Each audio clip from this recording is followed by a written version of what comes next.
நம்ம ஊரில் வெயில் அடித்தாலும் மழை வந்தாலும் எல்லோரும் சாப்பிட்ணுன்னு ஆசைப்படுறது இந்த சூடான பஜ்ஜி தாங்க. வாங்க எப்படி செய்கிறதுன்னு பார்க்கலாம். இதை செய்கிறதுக்கு சக்தியோட பஜ்ஜி போண்டா மாவு தாங்க எடுத்திருக்கோம். இதை இந்த மாதிரி கன்சிஸ்டன்சியில் நல்லா கரைச்சி வச்சுக்கோங்க. அதுக்கப்புறமா பார்த்திங்கன்னா ஆனியன்ஸ் இந்த மாதிரி ரவுண்டாக கட் பண்ணிவிட்டு இந்த மாவில் டிப் பண்ணி அப்படியே சூடான எண்ணெயில் போட்டு எடுத்தோம்னா சூப்பரான ஆனியன் பஜ்ஜி ரெடி ஆயிருங்க.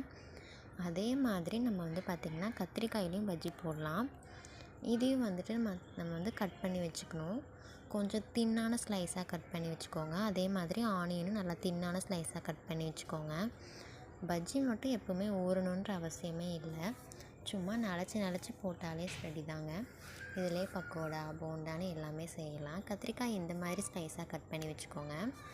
இதே மாதிரி நம்ம ஆனியன் கத்திரிக்காய்னு எல்லாத்தையும் போட்டு எடுத்துடலாம். சூடான பஜ்ஜி ரெடிங்க. இந்த மாதிரி வீடியோஸ் பார்க்க நம்ம சேனலை மறக்காமல் சப்ஸ்கிரைப் பண்ணிக்கோங்க. தேங்க்ஸ் ஃபார் வாட்சிங்.